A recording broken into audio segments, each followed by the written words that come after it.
Natalia Kazdabina, for joining us all the way from Kyiv and sharing insight from Kyiv throughout our news. Now we move on to our next news. U.S. President Donald Trump says it will likely be known within 24 hours whether Hamas will accept the U.S.-backed ceasefire and hostage release deal with Israel.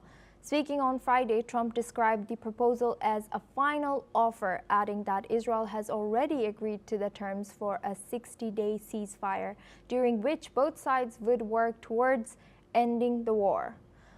Overnight, Hamas said it was holding consultations with other Palestinian factions over the ceasefire plan and would announce a final decision after those talks conclude.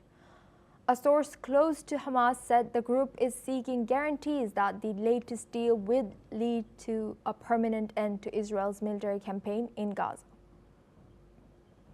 Israeli officials say negotiations on those terms are still ongoing.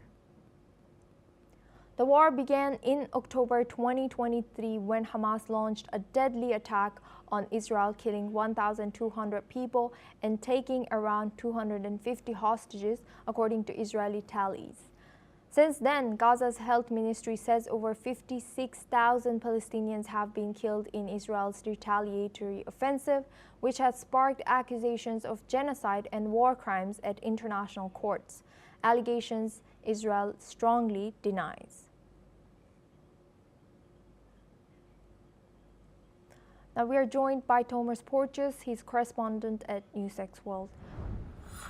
Thomas, what more can you tell us about this ongoing situation? Well, yes, assume although the situation on the ground is dire, diplomatically we are currently at one of the most optimistic points in the war that it has been in months. US President Donald Trump has said that Israel has backed this deal, it has agreed to it. We're now just waiting on Hamas's response, which Donald Trump now says will come within the next 24 hours. Let's get into the mechanics of this deal.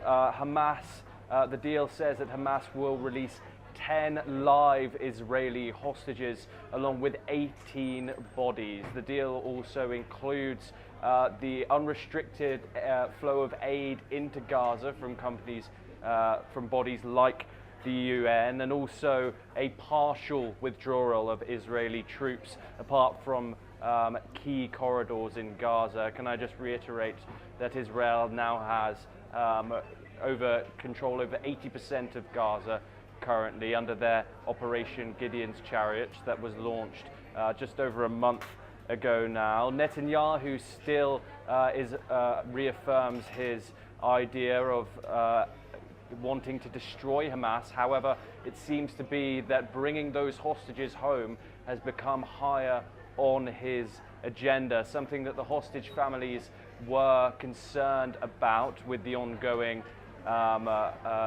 assaults that have been going on in Gaza. He, of course, also wants Hamas completely destroyed.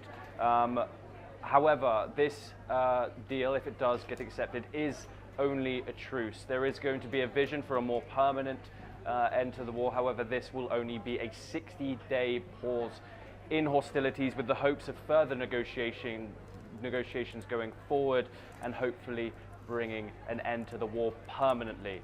So yes, Asuma, we can only await Hamas's response.